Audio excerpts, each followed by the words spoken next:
I think that it also shows that the Chinese government sees panda diplomacy as so important that it really continues regardless of the diplomatic circumstances. You're listening to the USSC Briefing Room, a podcast from the United States Study Center at the University of Sydney, where we give you a seat at the table for a USSC briefing on the latest developments in US news and foreign policy. We'll cover what you need to know and what's beneath the surface of the news. Hello, I'm Mari Kirk, Director of Engagement Impact at the United States Study Center. Thanks for joining us on the USSC Briefing Room today. Before we begin, I'd like to acknowledge the traditional owners of the land we're recording on today. The University of Sydney is located on the land of the Gadigal people of the Eora Nation, and I pay my respects to their elders past, present, and future. We talk a lot on this podcast about geopolitical tensions and increased competition between the United States and China, but you know what we don't talk about much? Pandas, and specifically the role they play in international diplomacy. So how did pandas become China's national treasure, and how are they used in diplomacy? Could trade wars or heightened competition with China lead to the removal of pandas from the United States and other countries? And what role will this national treasure play in international relations? To discuss these questions, I'm joined by Associate Professor in American Politics and Foreign Policy here at the USSC, David Smith, and Senior Lecturer in Government and International Relations at the University of Sydney, Minglu Chen.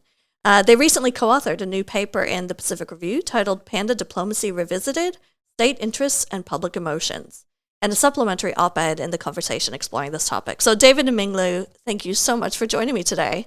Thanks for having us. Thank you. And I have to say, I am excited to talk about pandas, which I think even just in my own personal, emotional reaction to this, I think signals that there really is something unique there about that. So I look forward to diving in and kind of like teasing that apart a little bit. At the end, we'll get your by the numbers stats. So I'm very curious to hear what you've selected for that. So let's start just by setting the stage. Where did the term panda diplomacy come from? And was it an intentional tactic or just a byproduct of some neutral initiative? The term panda diplomacy really took off with Richard Nixon's path-breaking visit to Beijing in 1972. And the pandas that were gifted to the United States definitely had a diplomatic purpose. There's this legend that has grown up that in China, Pat Nixon, Richard Nixon's wife, was sitting next to Zhou Enlai, and she was looking at the artwork on a tin of panda cigarettes and saying, they're adorable. And Zhou Enlai said, well, we can give you 2 pandas. And she probably wanted cigarettes, but pandas, those were even better. And she even talked that night about how many visitors there would be at the National Zoo. And I've talked to our CEO of the US Studies Center, Mike Green, about this, who, of course, grew up in Washington, D.C., and he's pointed out what a smart diplomatic move it was for the pandas to be there, because this is where all of the government employees' children would be able to see them every weekend, be able to go to the Smithsonian Zoo free of charge to look at these pandas. So there was a very clear diplomatic purpose. That gifting of the pandas was just the beginning of, over the next few years, pandas were gifted to about 10 different countries, including Japan, where China had a very difficult relationship with Japan. As in the US, there were panda diplomats in Japan before there were human diplomats from China there. So that was the first real wave of panda diplomacy, and that's when it was most widely referred to as panda diplomacy. These days, the Chinese government doesn't talk about panda diplomacy. It instead emphasizes the conservation and research elements of panda exchange. But I think it is safe to say that pandas still do play this diplomatic role. And as I mentioned earlier, pandas, they just bring about this emotional reaction to them. There's something unique about pandas, both at home in China and internationally. So can you tell me a little bit about how pandas are viewed in China? And how does that impact then how the Chinese view the examples of them being loaned to other countries? I think I can have a go at this. In China, I think pandas are viewed in many different ways. So panda obviously nowadays is seen as a national symbol of China. not just because of these continuous practices of sending pandas to countries to help build diplomatic relations, but also panda has been representing China by being used as mascots in different international sports events, starting from the 1990s when Beijing held the Asian Games. Right? I remember panda was the image of the Asian Game mascot. Then more recently in 2008 Beijing Olympics, there were 5 mascots used. One of them had a panda image. Then the Winter Olympics more recently. Which year was it, David? 2022. Yeah. And there was this cute panda wearing winter gear. So that's one first element, national symbols, right? Also treasure, because panda doesn't exist very in big quantity. And this is, I think, new. We were talking about this back and forth between us when we were writing this paper.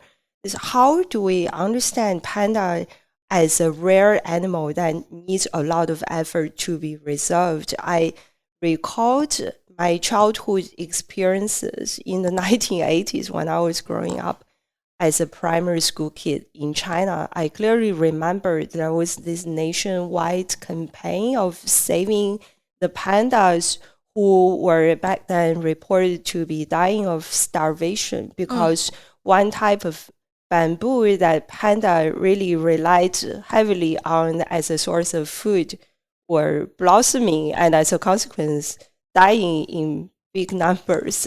So there was this shared understanding. Obviously, a lot of state media had contributed to this to kind of broadcast this idea of panda has very limited food sources, and now the pandas in China who didn't have a big number to start with, they are slowly dying of starvation because they're losing access to this source of food.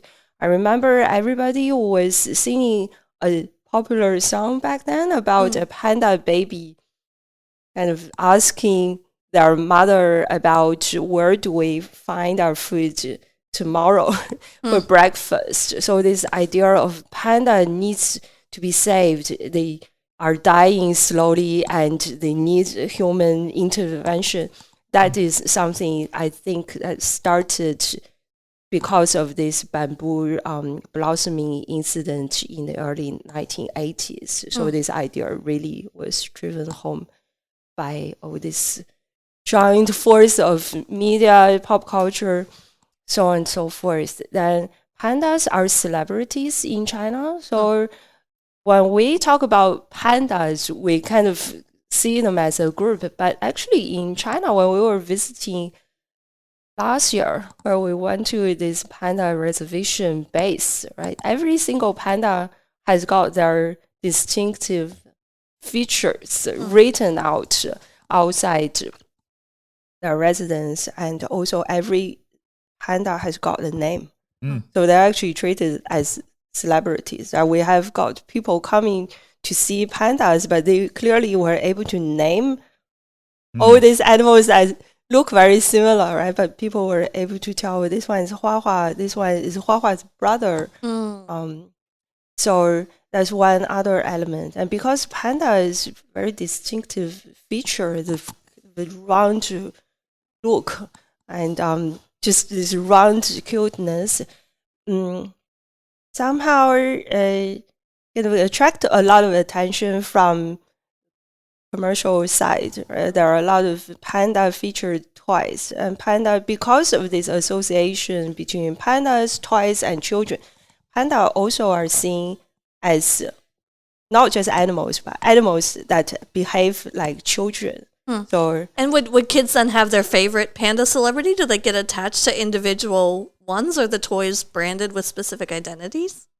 I don't think the toys actually have been associated with individual pandas, but there are individual pandas which attract a lot of attention on social media. And they have their live broadcast channels online. A lot of people follow those. Wow. I mean, it's amazing because you've got this combination of, there's the scarcity of pandas, which makes them rare, which makes them more of a treasure in that sense, very valuable. And the fact that there's a real vulnerability to them as well, if so many of them were dying, and then if they're viewed as children, there's that protective instinct. They need to be protected. We need to do something. Yes. To summarize, pandas are a national symbol which are highly valuable, much treasured, and very vulnerable. Also represents the vulnerability of the environment that everybody is a part of. I mean, that heightens, I guess, the sense of risk involved in loaning them overseas, because if there's that strong emotional attachment and, protective instinct, how do they feel about this process of loaning this precious resource, their little children in a way? How do they feel about loaning them to other countries? I think recently the feeling is not 100% positive. The reason why we started to talk about this and why we wanted to actually do some research about pandas as a specific political symbol is because all this kind of caught our attention in the morning of early 2023.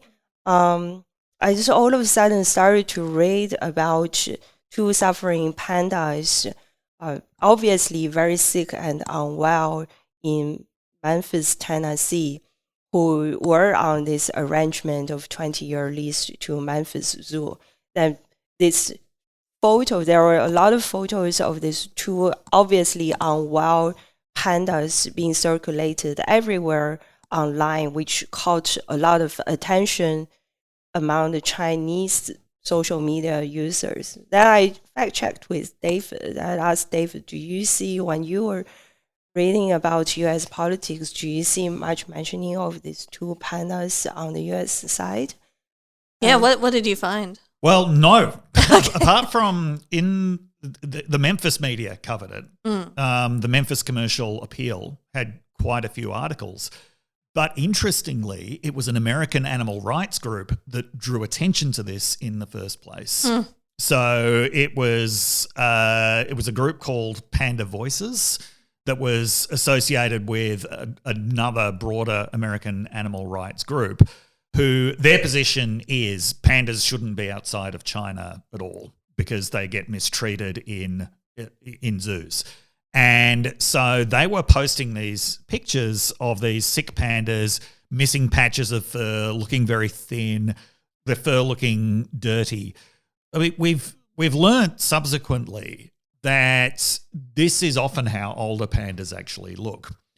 But you don't see these images of pandas because globally the image of the panda is very carefully curated because people want to see certain things. They want it to live up to their fantasies about what pandas are like.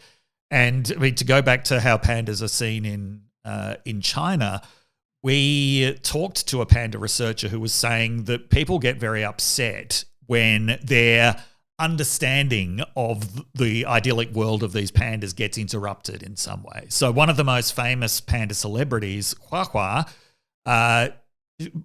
had a little brother, supposedly, but because it's quite hard to tell the sex of pandas, it turned out that she actually, after a few years, she actually had a little sister. And people were outraged to learn that this was a little Mei rather than a little Didi, because in their fantasy world about the pandas, this panda has a little brother. When Bing Duen Duen, the Olympic mascot in 2022, when one of the people dressed as Bing Duen Duen made the mistake of interviewing a skier, there was outrage because this Bing Duen Duen had the voice of a middle-aged man, not the cute babbling and gurgling of a child. So to see these photos of pandas look really towards the end of their life looking very sick, this was shocking. And this quickly produced rumours that the pandas were being abused, that they were being fed substandard bamboo or contaminated water. And one of these pandas, Lula, died of a heart complaint shortly before Lula's companion, Yaya, went back to China. And during that period before Yaya went back to China, there was this massive online campaign. There were Chinese Americans actually buying billboard space in Times Square to alert people to the plight of the pandas. There were people going from Sichuan province to speak to the Memphis Zoo pandas in Sichuanese in order to comfort them, because that would be their native tongue, their native dialect. And there was this online discourse against panda diplomacy. And it was really interesting, the things that we found people saying, actually likening the fate of the pandas to princesses from previous eras who had been married off for diplomatic reasons, and say it's the same. They're not married for love. You don't care about them. It's purely for political expediency. One of the things that really motivated us to write this paper, though, was first of all looking at all of this online outrage, but then looking at Chinese official media and the response of the Chinese government. It was so unexpectedly different. Well, and this happened at a time where there were these heightened tensions going on. It was around the time of that surveillance balloon in the U.S. So things were happening in a broader context. Do you think that impacted the Chinese response? Well, I mean, we expected, if there was ever a time when the Chinese government would be happy to ride this kind of nationalist anti-American sentiment, we thought it might be now. It was the surveillance balloon had just been shot down. Nancy Pelosi had been on a visit to Taiwan, which went down very badly in China. Diplomatic relations were really at an all-time low, but instead you had this incredibly conciliatory response from the Chinese state. So you had Mao Ning, a very important foreign affairs spokesperson, saying that the Americans are our valued partners in panda conservation, and these pandas were treated well by the American people who loved them, which is true. And the Chinese Association of Zoological Gardens, who are the ultimate panda authority, they said they had been sending inspectors to go and check in on the pandas. They said the pandas were suffering from ailments which are very common for pandas in the geriatric stage of their lives, but that they've been fed well, they'd been looked after well, and that there actually weren't any major medical complaints. But these pandas are 25 years old. They were towards the end of their lives. And we found that even some of the newspapers with the most hawkish reputations, like Global Times, which was really, pushes nationalist narratives all the time, they were basically telling everyone to calm down. They were saying panda diplomacy serves a lot of very important purposes. They said, we have no reason to believe that Memphis Zoo did anything wrong to the pandas. There were still a few paragraphs bashing the United States in this article, as you would expect. Got to have a little something in there. But as far as panda diplomacy went, because this wasn't actually the first time that an outrage like this had happened. In 2019, a panda had died really quite unexpectedly in a Thai zoo, and this was one of the major panda celebrities, and she died actually quite a long time before her natural lifespan would have suggested. And even back then, the Global Times had once again played this calming role, as it then did a few months later when another panda died in a Thai zoo.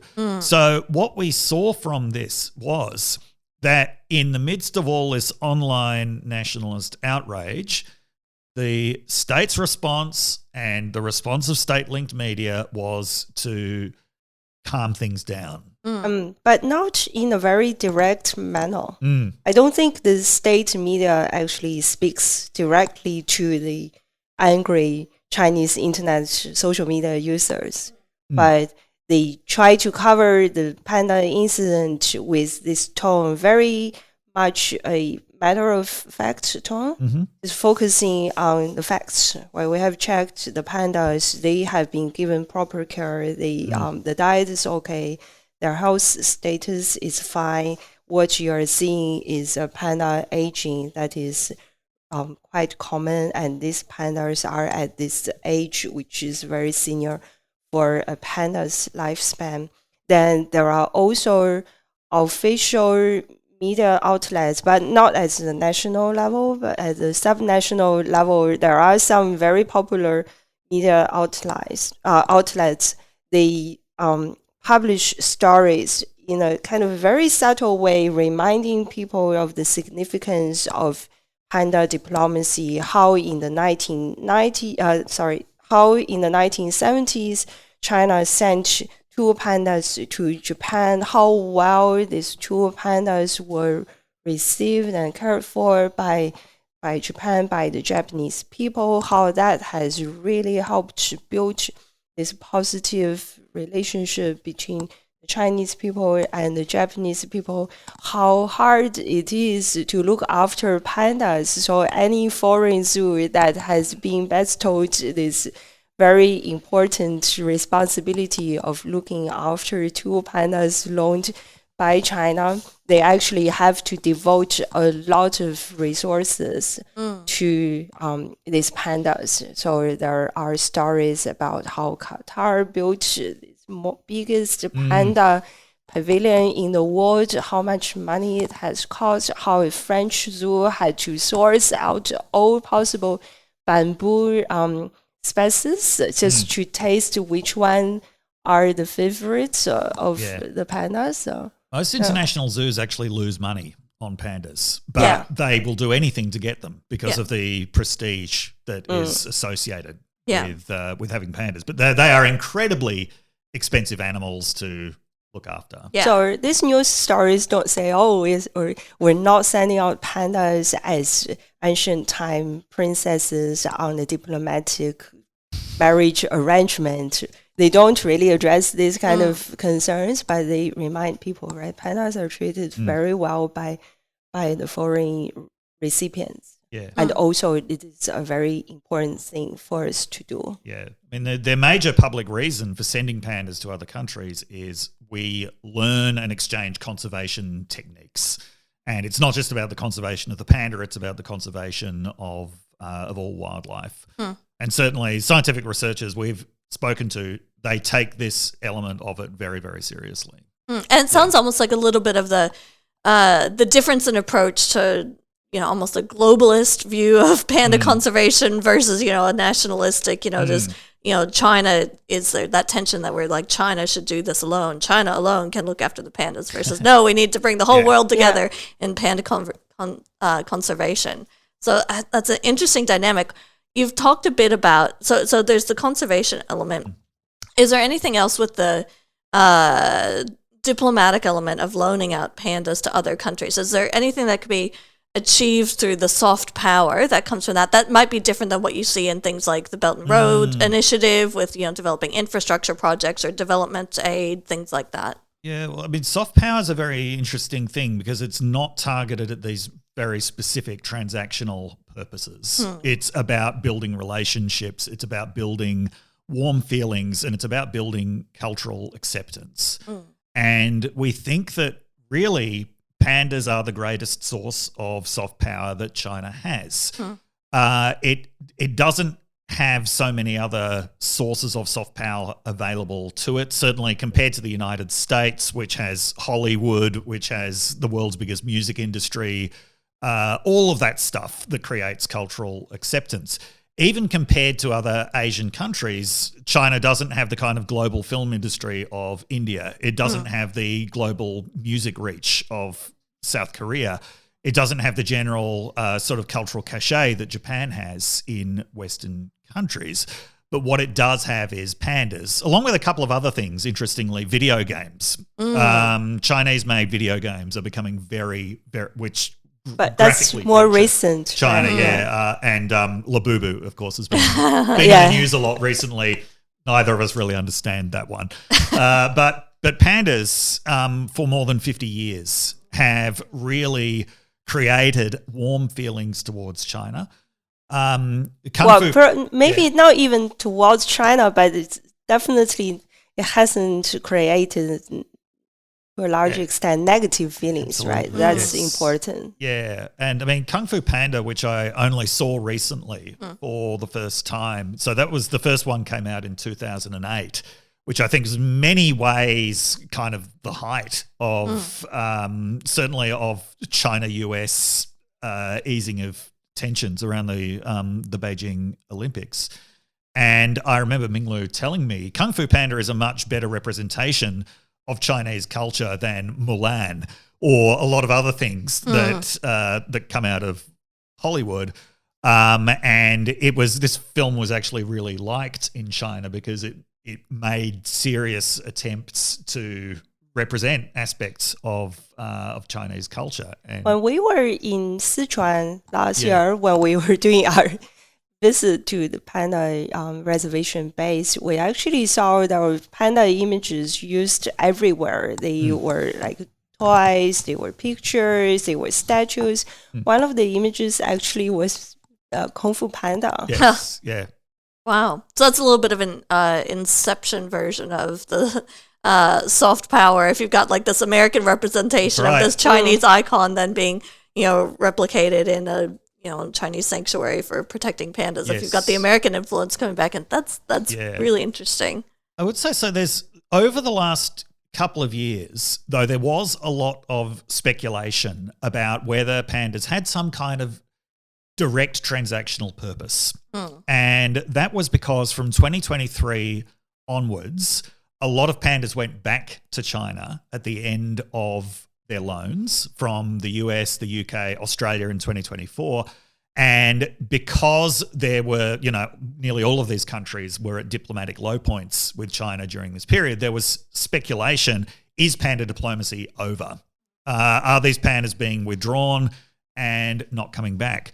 What we've seen, though, in the last year is that there are, in fact, more pandas in these countries now. So not only are there pandas back in DC, there are new pandas in San Francisco. There's talk of new pandas coming to San Diego, which is a place that they've been before. The pandas have come back to Adelaide. I'm not sure if they're back in the UK yet, but part of the issue is pandas are not the easiest thing to replace. So what's interesting about that is it's not as if in all these cases diplomatic relations have dramatically improved suddenly with these countries. The US and China are still not in a particularly good place diplomatically, and yet the pandas are coming back. And what that suggests, I think, is that even though sometimes panda exchanges begin in circumstances where there are broader trade talks or things taking place, and when they happen, they are sometimes presented with a political purpose, like the Qatar pandas. They were saying this is an enduring symbol of the new Chinese friendship with Qatar.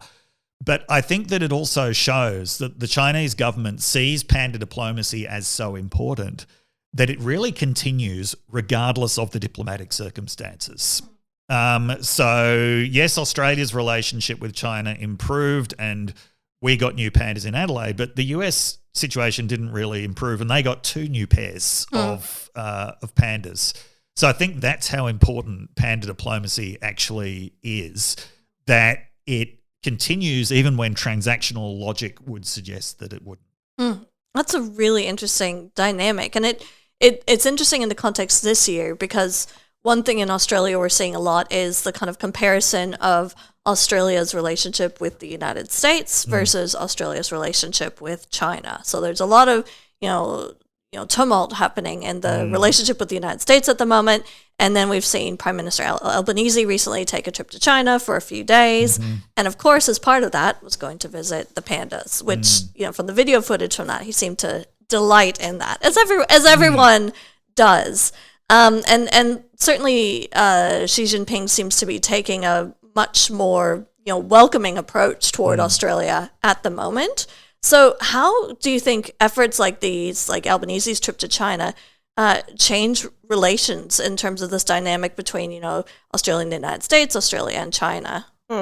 I would say Albanese's visit to China, instead of as a strategy to change or improve China-Australia relationship, I see it actually more as an outcome or consequence of the relationship improved. Otherwise, you wouldn't see him being invited to China. This is, I think, more as China's response to more positive gestures or rhetoric from Australia. I think also it's significant that Albanese couldn't get a meeting with Trump earlier in the year. And I think that there's a real problem at the at the moment of the United States taking its diplomatic power for granted. Now, the United States will, I'd say for the foreseeable future, always enjoy the benefits of this enormous base of soft power that it has built up really over the last 100 years. But soft power isn't enough on its own, and this is also the case with China as well. Soft power can't do all of the work of diplomacy. And I think that, for a while now, I think that diplomacy and the role of the State Department has not had as much prominence as it should in the United States. And this is part of a long-term trend, I think, where really ever since the formation of the Department of Defense in 1947, American foreign relations have become more and more oriented around defense and security. So State Department no longer has the absolutely critical role that it once had. Having said that, all the way through the Cold War, the US paid really serious attention to diplomacy, both soft power, cultural power, as well as all of the other elements of diplomacy. I'm worried that diplomacy is really becoming seriously degraded in the United States at the moment, that it's becoming increasingly focused on the figure of the president. Just back to Albanese's visit to China. Albanese, I remember seeing photos of him on this important visit. Right? There were two events which were seen as him doing some tourist activities. He was on the Great Wall and he was visiting the pandas. I find it very interesting. I feel, is not just him probably asking, I want to go on the Great Wall or I want to visit the panda reservation base. It is really China choosing to show through Albanese to the outside world some of its most important political symbols. And it's interesting to see how China has chosen the Great Wall and the panda, two very significant symbols of Chinese nation, Chinese nationalism. One has a very, very long tradition. The Great Wall, that is an architectural project being built over generations of the Chinese nation throughout all these different dynasties. It's a thousands of years long project. Then pandas are actually, as a political symbol, that is very, very new. Right? That's a modern political symbol that's really a project under the Chinese Communist Party. When we were writing this paper, we did some kind of historical dive into the panda and its representation in China. And we didn't, because Dave asked me, do you remember seeing pandas as a image in any traditional Chinese artwork or in any Chinese traditional literature or poetry? Then I thought to myself, no, I haven't. Then I actually looked up this historical record and there's no, or if there has been anything recorded nowadays seen as pandas, the record has been very, very blurry. Yeah. So panda as a image of this white and black bear that's only known to not just the world outside China, but perhaps even inside China, not until the second half of the 19th century.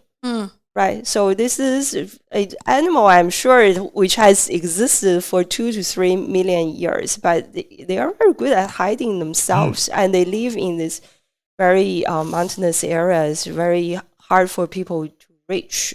So that gives a lot of space, right, for this political authority to really shape the representation of panda as a symbol with political significance. And I guess my last question before I get your by the numbers stat is, from what we've talked about with panda diplomacy, do you think there are any lessons that other countries could learn from China's example on this? probably not. The lessons might not be universal because not many countries would have this very kind of rare animal which only belongs to this territory within the national boundary of this country. Of course, there are two countries that do, Australia and New Zealand. We are the other two countries that have cute, round little animals as political symbols, koalas and kiwis. And I think probably the major lesson would be these animals can be used as diplomatic purposes, but don't let them die in a foreign country or get misused in a foreign country. In the same year, 2023, there was outrage in New Zealand when a kiwi, it turned out, was being handled by visitors to a zoo in Miami during the day. Now, kiwis are very, very shy, nocturnal animals that are not supposed to be handled by humans. And there was outrage that these kiwis were sort of being passed around as an attraction, very similar to what happened in China. Australia is very careful with its koalas, admirably so. There was a tragic short-lived period of platypus diplomacy in the late 1940s. There are actually some University of Sydney students who've been looking into the archives on this. I won't talk about it very much because it's just too sad. The platypuses just don't really survive outside of Australia. But yeah, I mean, certainly Australia, I think, can learn from China, and we have learned. Whenever you see foreign politicians come to Australia, they usually pose with a koala at some point. But perhaps more broadly, it's a sign of the power of symbolism in international relations. And I would say at the moment the United States is losing control of a lot of its own symbols, and it is losing the symbolic war. Wow, very, very interesting. And it's interesting, thinking about koalas reminded me of a kind of interesting comedic example of the role of koalas internationally.